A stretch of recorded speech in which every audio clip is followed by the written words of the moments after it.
Leslie, dear, I think I'd go into Singapore tonight. Exchange this rifle. It's not heavy enough for Tiger. Well, don't you long. With the Tiger about, I'm afraid I'm as nervous as a native. I won't, don't worry.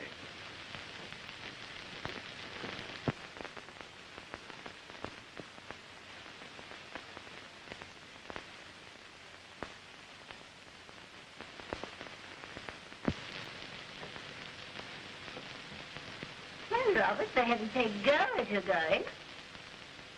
You know, Leslie, it makes me feel awkward and stupid to say some things. I'm not the least clever. But because I don't say much, don't think I don't appreciate your being out here with me.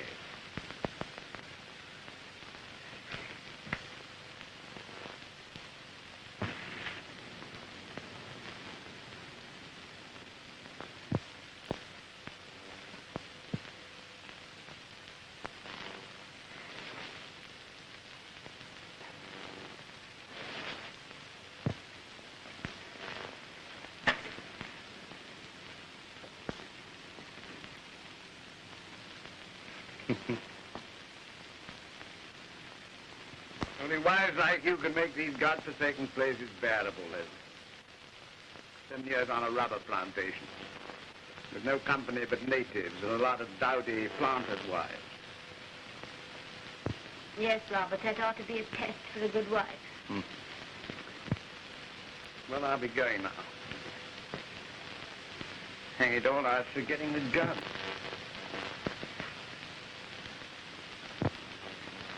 Goodbye.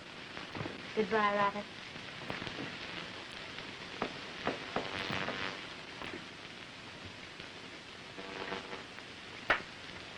Good night, boys.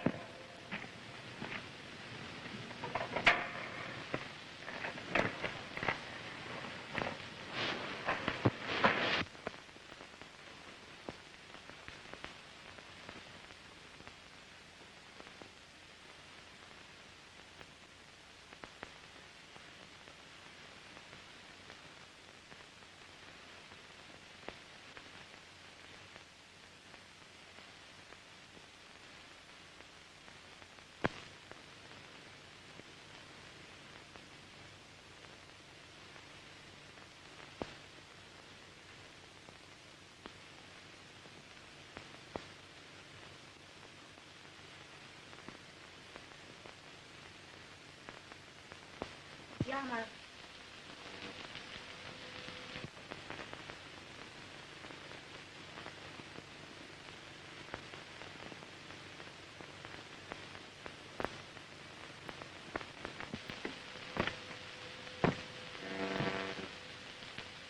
Yama.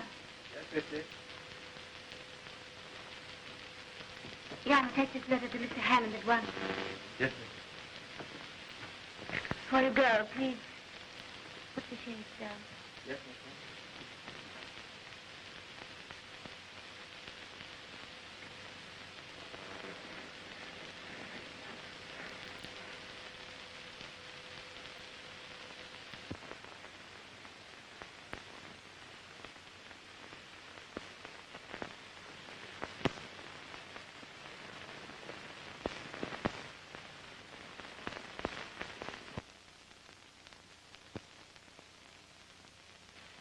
Yet each man kills the thing he loves. Each let this be heard. Some do it with a bitter look, some with a flattering word. The coward does it with a kiss, the brave man with a sword.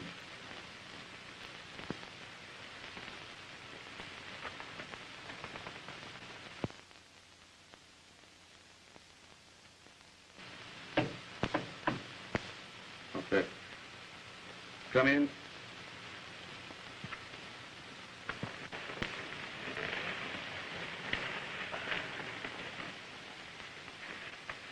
A letter for you. For me.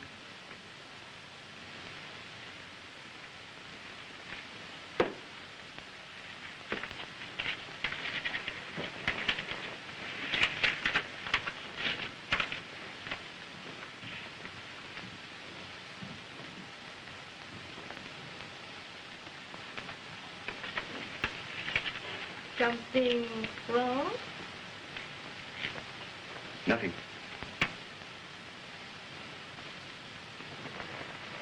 Is it that white woman? No.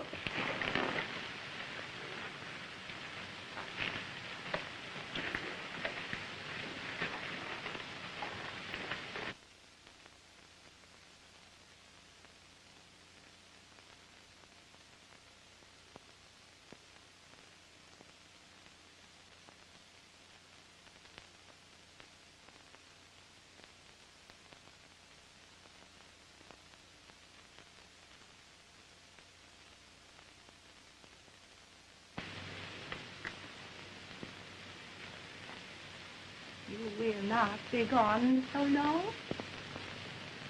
Only for about an hour. I shall be waiting.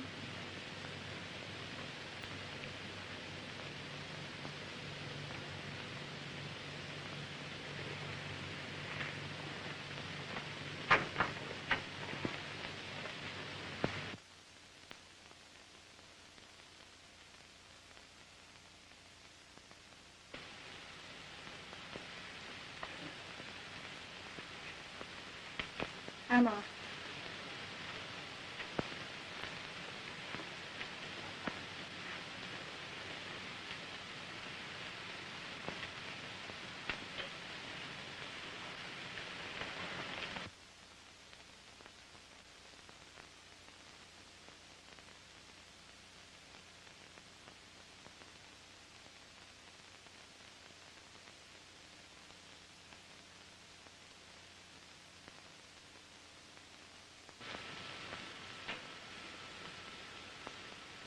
He lied to me.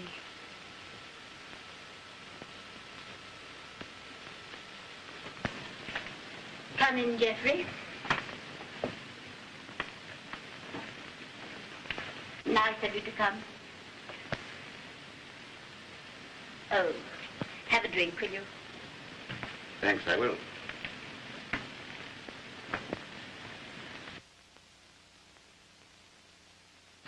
I say, is anything the matter? That note of yours was rather hectic. Geoffrey, I can't go on any longer. I'm at the end of my tether. Why, what's up? Oh, don't pretend. What's the use of that? Why have you left me all this time without a sign? I've had an awful lot to do. You hadn't had so much to do that you couldn't find time to write me a line. There didn't seem to be any object in taking useless risks. Don't take me for a perfect idiot, please. I say, Leslie, darling, if you sent for me to make a scene, I'm going to take myself off. Geoffrey, don't you know how I love you? Well, darling, you've got a damn funny way of showing it. You drive me to desperation. Leslie, I wonder if you've noticed we hardly ever meet now without having a row. Is that my fault? I don't say that. I dare say it's mine. But when that happens to people who are on the sort of terms that we are, it looks very much as though things were wearing a bit thin. What do you mean by that? Well, when that happens, the common sense thing is to say, we've had a jolly good time, but all good things must come to an end. Geoffrey. I'm all for facing facts. Oh. Geoffrey, what is that Chinese woman doing in your house? My dear, what are you talking about? Don't take me for a perfect fool. Don't you think I know that you've been living with a Chinese woman for months? Nonsense. The common gossip of the campong. My dear, if you're going to listen to the gossip... I want to know what you're doing with that Chinese woman in your house. I didn't know there was a China woman about. I have seen her. What's she like? Common and vulgar. You're not paying me a very pretty compliment. Geoffrey, will you swear to me that she is not your mistress? Certainly. On your honor? On my honor. That's a lie. All right, then, it's a lie. In that case, why don't you let me go? Because I love you. Because I love you, I tell you. Geoffrey, I love you. There's nobody ever going to love you like I love you. I can't go on without you. Without you, I'm just lost. I know at times that I've treated you so badly and hurt you and all of that, but it's only because I'm so unhappy. My dear, I don't want to make you unhappy, but it's no good beating about the bush. The thing is over and done with. You can't mean that, Jeffrey. You can't mean that. Leslie, dear, I'm terribly sorry, but the facts are there and you've got to face them. This is the end, and you've got to make the best of it. You wouldn't treat a dog like you're treating me. Is it my fault if I don't love you? Damn it all, one either loves or one doesn't. But I love you. You see, I love you. Oh, Jeffrey, I tell you, I'll do anything you want me to do. I'll do anything. It doesn't make any difference what. You won't even give me a chance. Oh, my God, why can't you be reasonable? I tell you, I'm sick and tired of the whole thing. Do you want me to tell you in so many words that you mean nothing to me? Don't you know it? Haven't you felt it? You must be blind. Yes, I know too well. I've felt it. I don't care. It isn't love any longer, it's madness. It's torture to see you. It's torture 10 times worse not to see you. If you leave me now, I'll kill myself. I swear that I'll kill myself. Go ahead. You don't think I mean it? You don't think I've got the courage? I've no patience with you. You're enough to drive anyone out of his senses. You can do what you like, you can say what you like, but I tell you it's finished. Jeffrey, I won't let you go. I can't. I love you. I love you. I'm fed up. Fed up, understand? I'm sick of the sight of you. Don't say that. Don't say that. Yes, I will say that.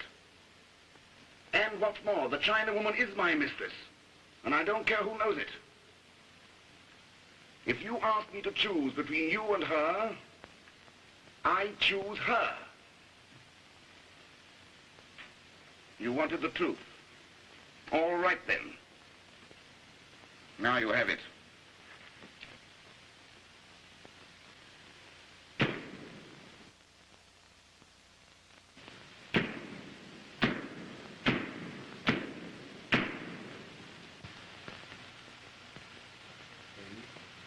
You swear the evidence you shall give in this cause between our sovereign Lord the King and yourself shall be the truth, the whole truth, and nothing but the truth, so help you God? I do. What is your name? Mrs. Robert Crosby. Mrs. Robert Crosby, take the stand.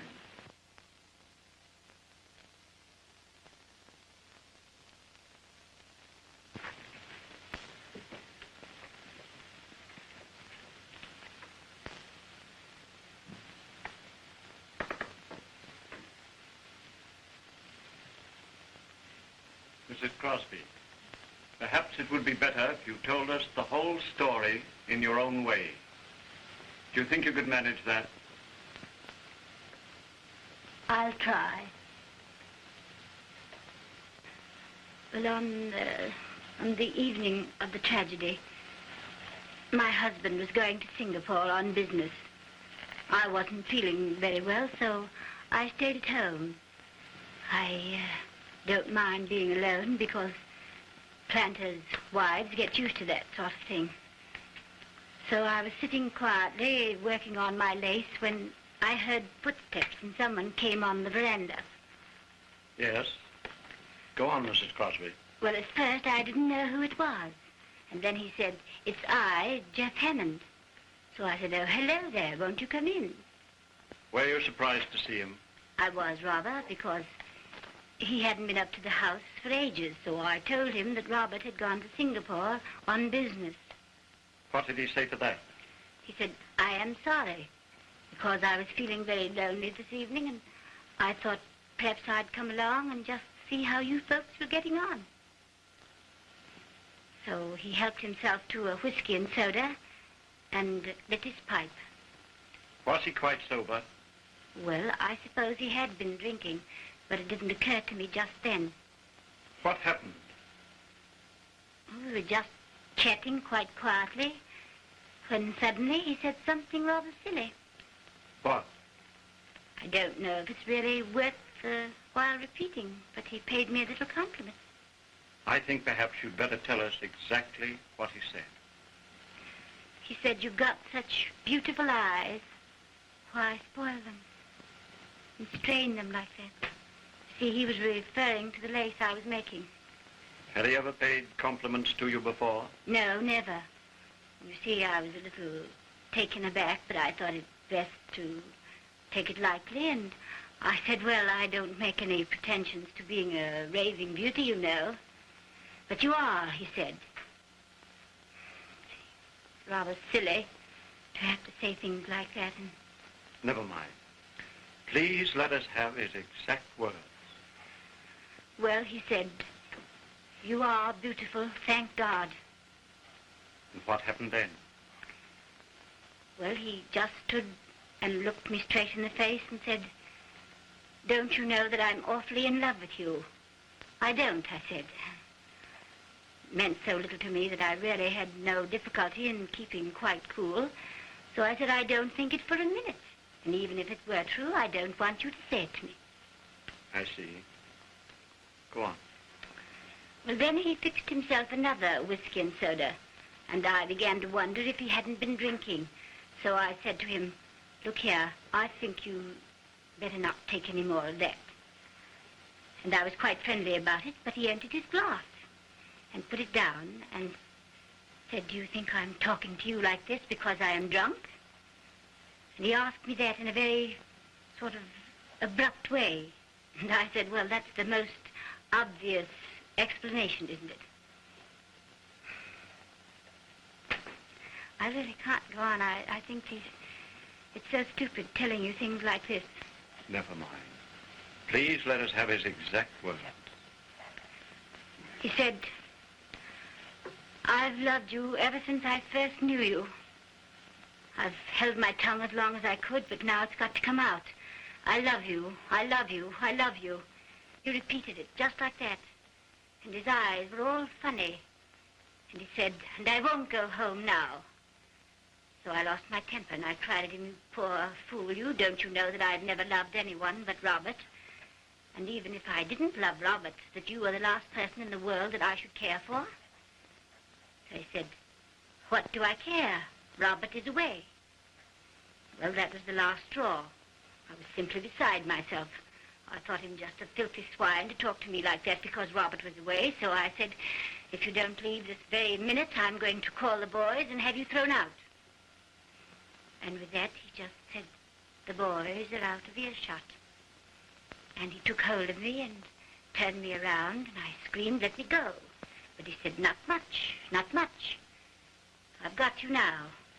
So then I cried out as loud as I could, boy, boy. But he held his hand over my mouth.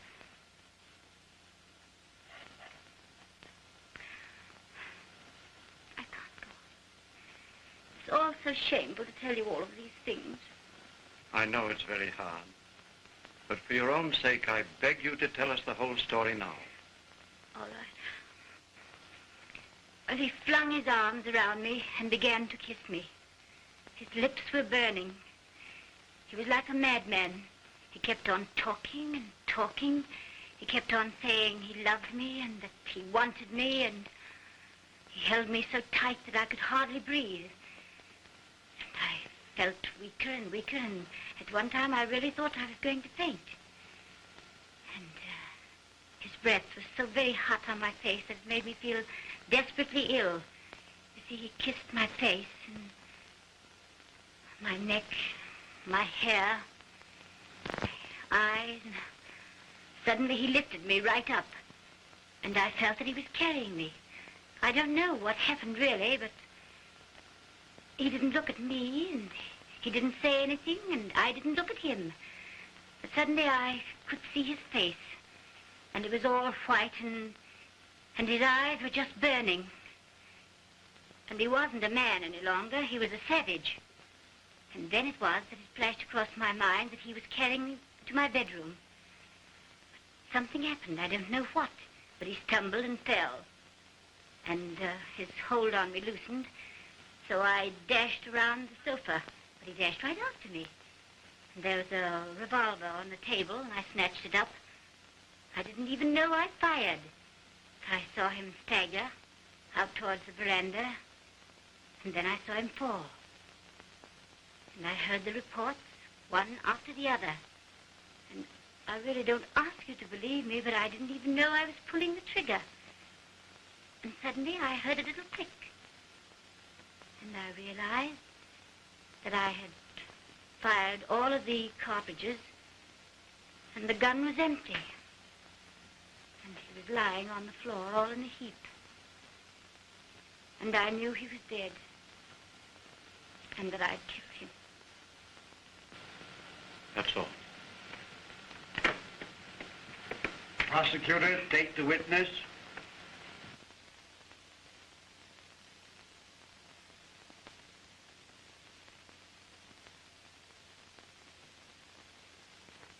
Mrs. Crosby, is it not true that Mr. Hammond at one time was a frequent visitor in your home? Yes. And hadn't those visits kept up until the night of the murder? No. He hadn't been to our house for over 3 months. Just why did he stop coming? Well, my husband and I had heard that he was involved in some sort of scandal with the half-caste Chinese woman, and we thought it better that he didn't come along. Did you ever see this woman? Yes, I saw her walking in the village. Was she attractive? No, I shouldn't say so. She was rather common and vulgar. All painted up with a lot of bracelets and bangles. You never met this woman or spoke to her? Of course not. The Crown rests.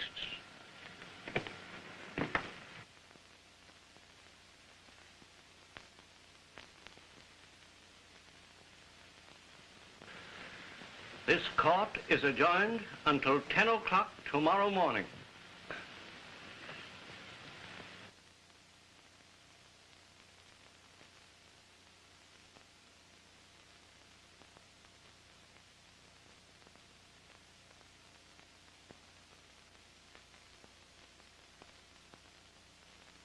Your wife's a fine woman, Crosby. It's a shame she has to be dragged through all this muck for a rotter like Hammond. Thanks, old man. Well, Owen? Is that all for this, sir? Yes, thank you, Owen. I'll see you later at the office.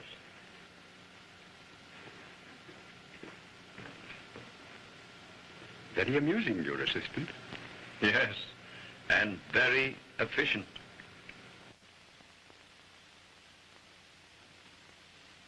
先生，你見諒下我啦。有乜事啊？呢個係我女人嚟嘅，佢因為上邊案呢就好多事幹噶啦，牽佢好實。咁樣咧，佢有好多事幹嘅，因為咁樣以前咧咁樣嘅，佢食。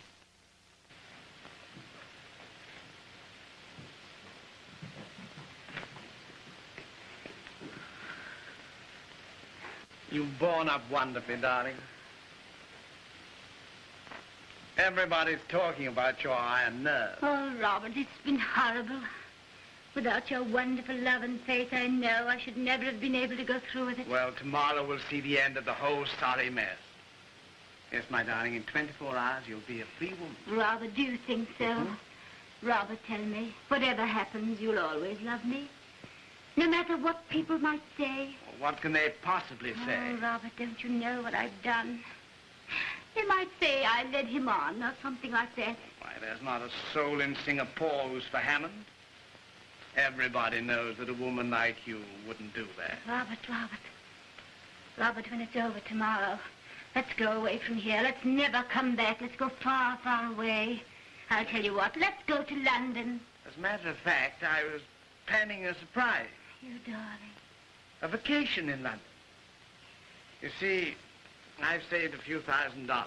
Oh, Robert, then we could have the most beautiful time, eh? And after that, there's a rubber plantation in Sumatra. A chap I know must sell out cheap. It's our big chance. Yes. Yes, that's our big chance. No more slaving for the company. We'll be out for ourselves. Why, in 5 years, we'll be independent for life. Yes, of course we will. I'm sorry, sir, but the time is up. Tomorrow? Tomorrow.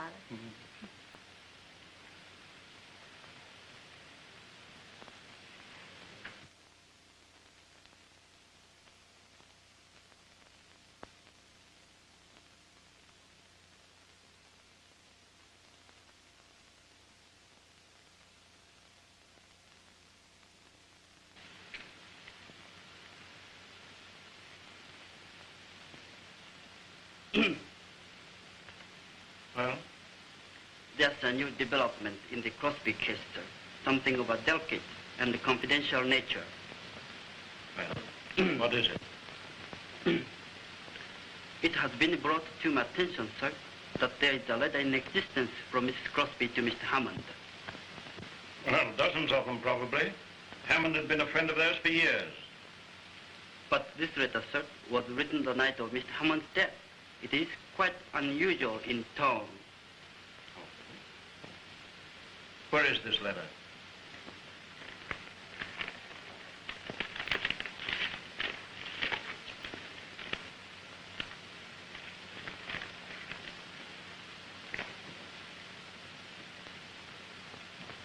Yes, its tone is, as you say, quite unusual. Oh, it's inconceivable that Mrs. Crosby should have written such a letter. It's not even in Mrs. Crosby's handwriting. I know it, sir. But the original is in the possession of a Chinese woman who was living in Mr. Hammond's house, sir. I see. What does she intend to do with it?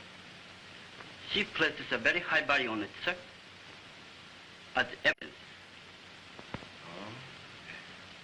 Just what value? $10,000. $10,000. She's crazy.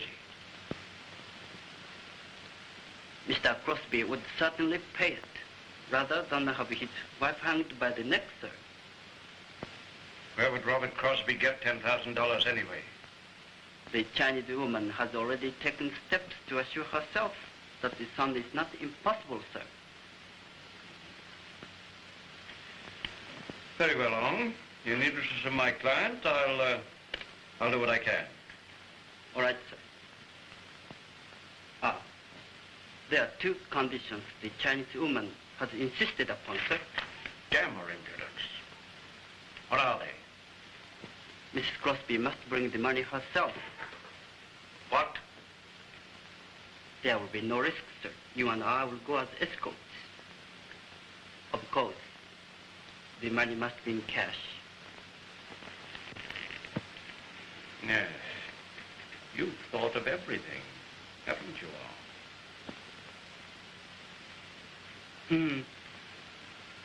Well, I have been educated in the schools of the white man. I have learned much from the books the white man has written, sir. And how about the books the Chinese have written? Only one, sir. Confucius.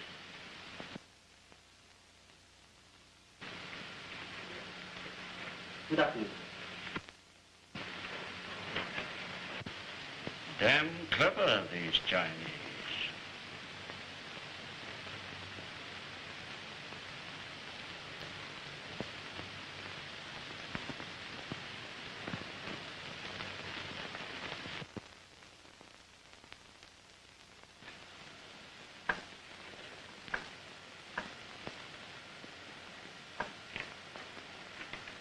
You know, Robert's just like a child about the whole thing.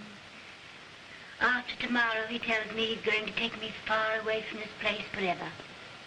No, he wants to go to Sumatra. But before that, he's promised to take me to London. Mrs. Crosby, I think I should tell you that there is in existence a letter in your handwriting from you to Hammond. That's impossible. You'd better read it for yourself. Well, that's not my handwriting. I know. It's said to be an exact copy of the original. What does it mean? That's for you to say. But I didn't write the letter. That's a forgery. It would be difficult to prove that. It would be easy to prove that it was genuine. Well, if I did write it, I've forgotten all about it. I might have written it years ago. It has no date. I noticed there was no date. But if this letter were in the hands of the prosecutor, they'd cross-examine your houseboys. They'd soon find out whether someone took a letter to Hammond on the day of his death. I swear I did not write the letter. Then we needn't go into the matter further. But if the person who possesses this letter sees fit to place it in the hands of the prosecution, you will be prepared. What would anyone be inclined to think who read that letter? That you told a deliberate lie. When?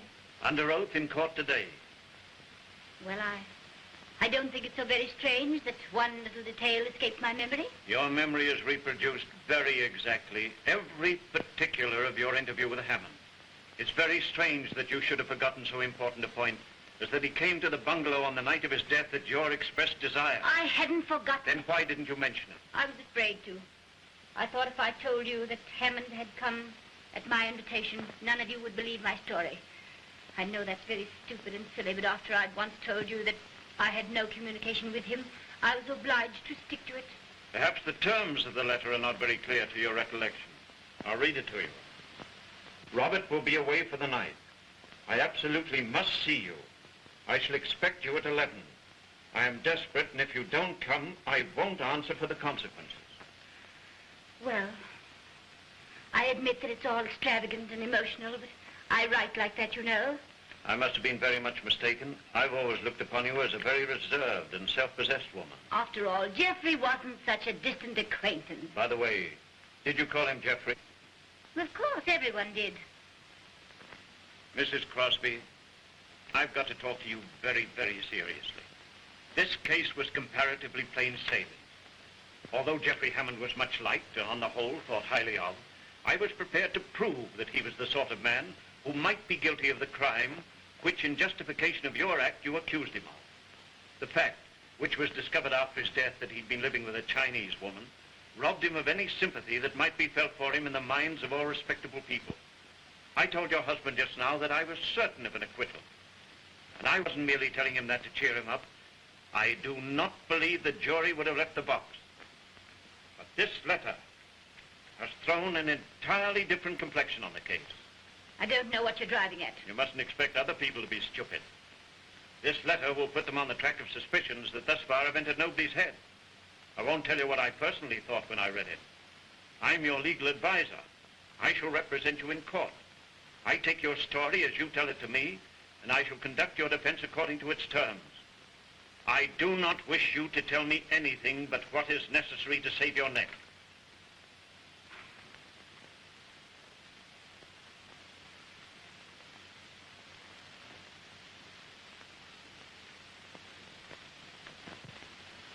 I've made such a mess of things, haven't I? I'm sorry. Who has the real letter? The Chinese woman who was living in Hammond's house. Do you think that she will sell it? I don't know that I'm prepared to buy it. What do you mean? I don't think you understand what you're asking me. You're asking me to do something that is no different from suborning a witness. You don't mean to tell me that you could save me and you won't do it. You can't be that cruel. I'm sorry if it sounds cruel. I want to do my best for you, Mrs. Crosby. But a lawyer has a duty not only to his client, but also to his profession. I put myself in your hands. I know I have no right to ask you to do anything that isn't proper. I'm asking more for Robert's sake than for mine. And I think if you knew everything, you'd believe I was deserving of your pity. Poor old Bob, it'll nearly kill him. He's so utterly unprepared. He's so kind and so good. I don't think he's ever harmed anyone in all his life. You mean everything in the world to him, don't you? I suppose I do. And I'm very grateful for the love he's given me. Well, I'm going to help you all I can. But don't think I don't know I'm doing wrong. I am. I'm doing it with my eyes open. This woman demands $10,000. She also demands that you take the money to her and ask for the letter yourself. I won't do that. Then she'll turn the letter over to the prosecutor.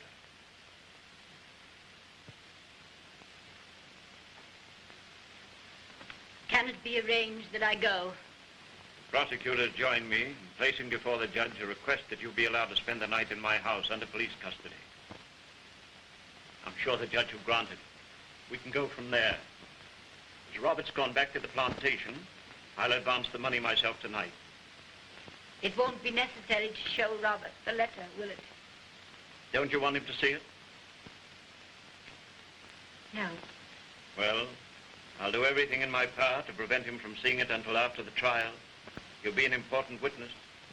I think it very necessary that he be as firmly convinced of your innocence as he is now. And afterwards? Afterwards, I'll still do my best for you. Not for me, for Robert. If he loses his faith in me, he loses everything. It's strange that a man can live with a woman for 10 years and not know the first thing about her. It's rather frightening. I'll call for you here later.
Has the white woman arrived?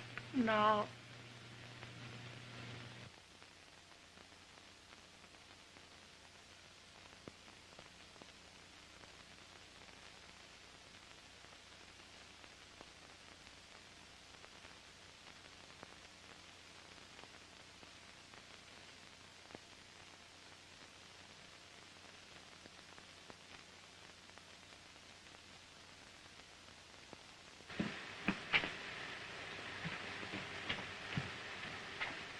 Opsang last takay.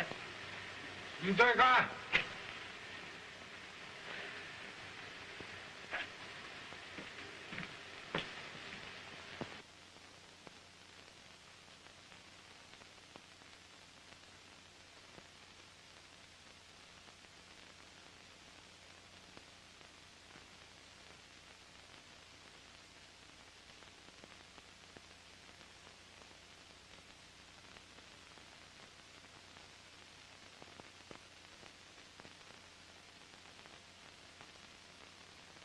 I'll wait for you here.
Have a snake fight.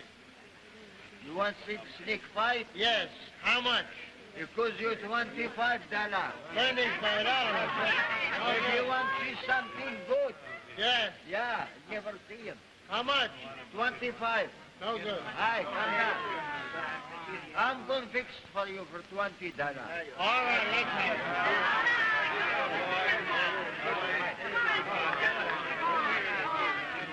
Come on, let's have it.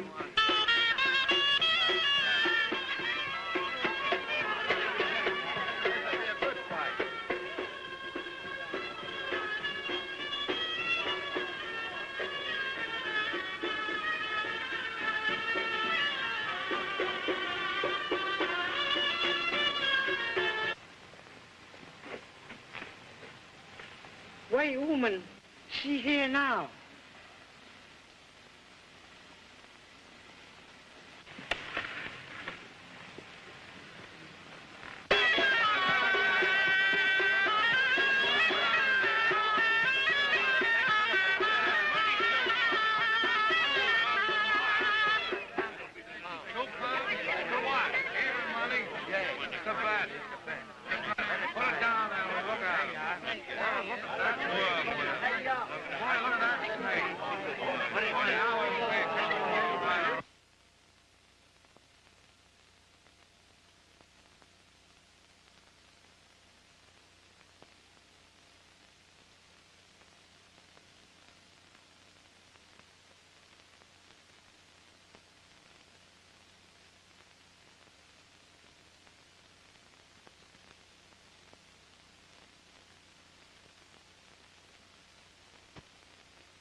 Dâu có thằng này phải ngồi sớm chuyện gì?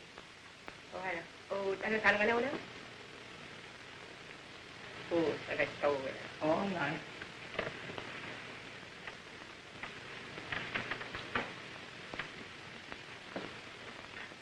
One moment, please. You wish to speak to Letty? Yes, I do. So. Well, you know who I am. Oh, yes. You know why I'm here. I expected you. Right. But there is no hurry. Sit down. Make yourself at home. Don't be impertinent. I've come here for my letter. Here's your money. Oh, yes. That's so very funny. Letter. Look here. One moment, please.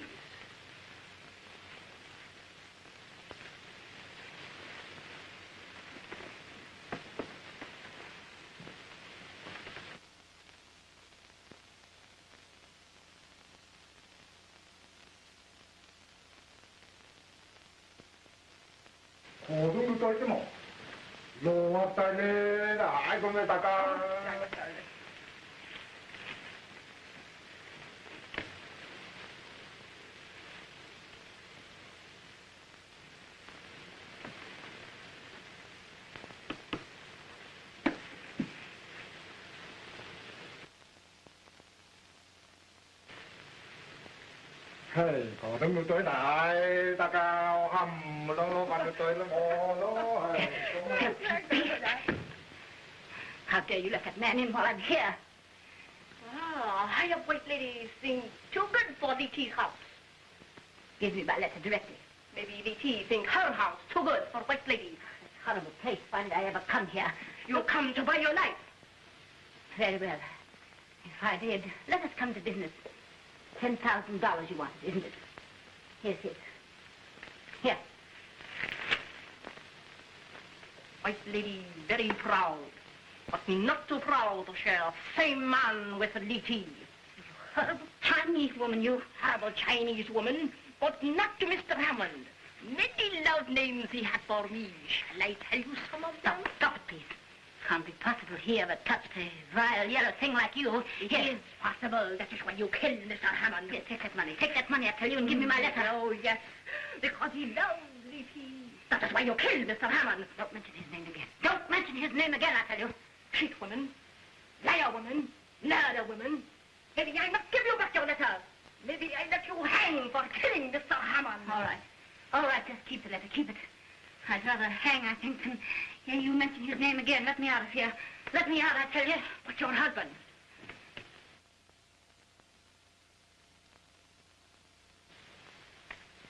That husband you cheat so. How they will laugh at him. Yes. How all Singapore will laugh.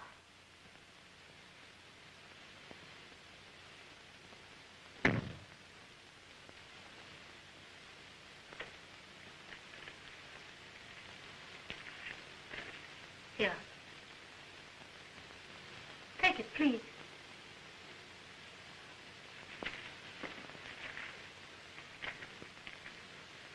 There. Give me the letter.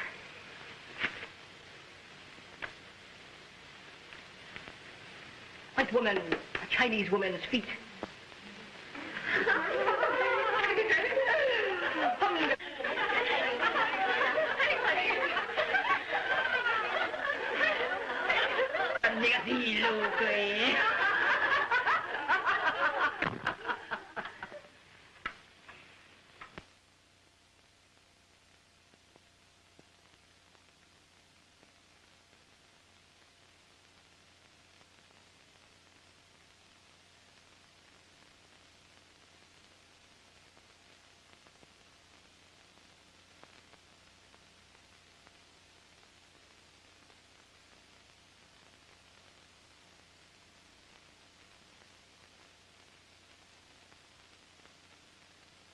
Prisoner, rise and look upon the jury.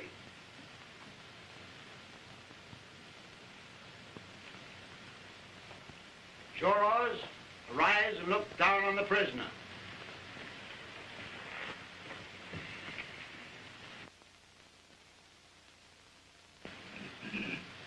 Gentlemen, have you reached a verdict?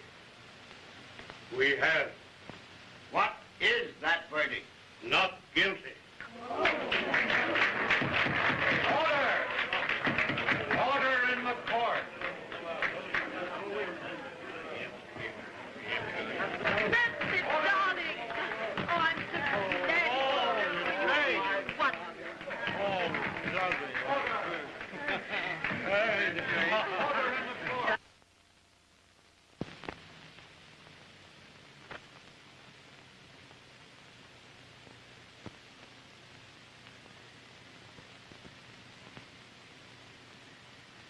I say, Howard, I was never so happy in all my life. Now for the fly in the ointment. What's all this going to cost me? For my personal services, nothing. Oh, But there have been certain out-of-pocket expenses I'm afraid will be a little stiff. I know you lawyers are all alike, a lot of robbers. How much will these expenses amount to? Well, there was one item, a letter of your wife's, I thought we ought to get hold of. A letter? Yes. And had that letter not been bought and suppressed, she would never have been acquitted. What do you mean? And you had to pay for that letter? $10,000. $10,000? That's everything I have in the world. Who's the letter now? Have you got it? Yes? Where is it? Why do you want to know? I want to see it. I've got no right to show it to you. Is it your money that's buying that letter or mine? I've got to pay $10,000 for that letter, and by God, I intend to see it. At least I'd like to know if I've got my money's worth.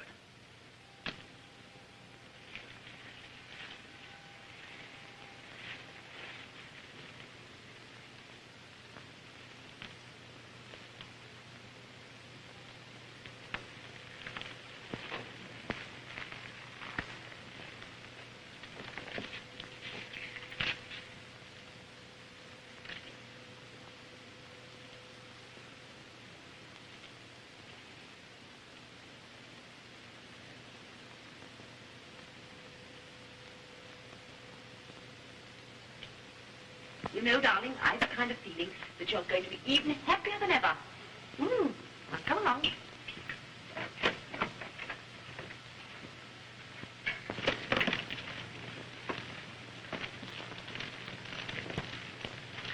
Now, let's celebrate.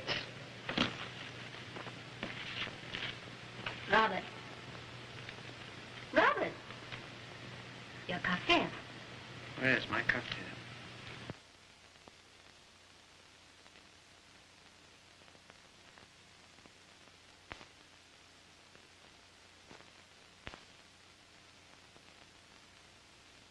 Now, we must have a toast before we go. Robert. Huh? One from you. To your wife. Oh, yes. To my wife. Welcome home.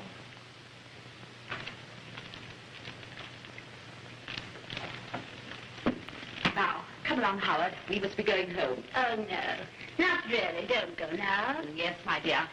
We are going to leave you two lovebirds together. Oh, what a dear. I am sorry you must go. Good night, old man. Thanks, Howard. I'll see you at your car. Good night.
Well, Robert, you've read the letter. Yes.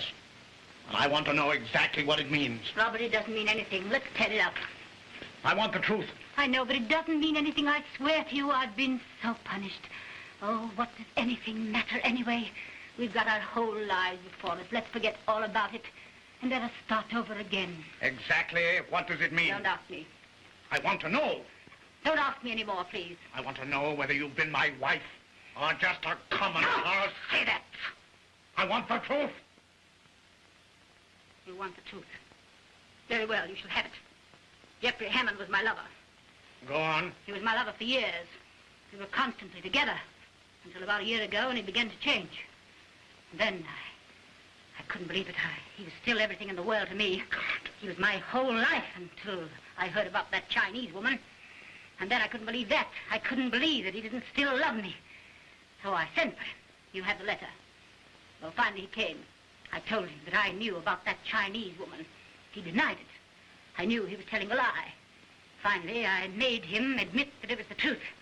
And then he said to me that if he had to choose between me and that Chinese woman, he'd choose her. Oh, God, I don't know what happened after that. I went absolutely mad. I seized that revolver and I fired at him, and I fired, and I fired, and I fired until the gun was empty. And I gave you my name. Worked and slaved for you. I know. I know. I know I've been vile, but I've no excuse to offer. And don't forget this.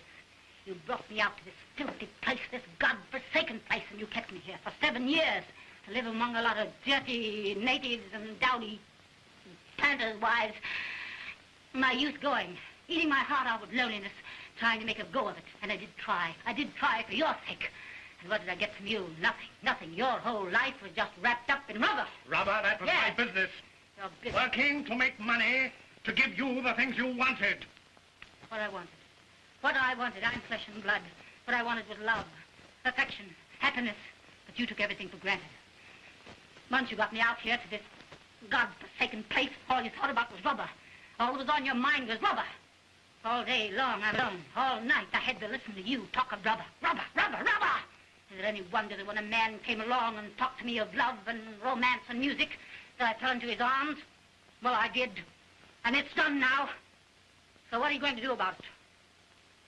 Nothing. Nothing. Just that. What do you mean by that? Nothing. You don't mean to say that now that I've told you the truth that you expect to go on living with me out here? Yes. Why don't you send me away? Send you away? You're not going anywhere. There's no money to send you away. You're going to stay here, right here in this house, with your memories. Ha! So I'm to be punished. I'm to be punished, am I? I'm to live here in this house with my memories. Very well. All right, if you with your smug respectability are going to punish me, and that is to be my punishment, that I'm to remain here in this house with my memories. All right, I'll give you something to remember. I, with all my heart and soul, still love the man I killed. Ha, ha! Take that, will you? With all my heart and all my soul, I still love the man I killed.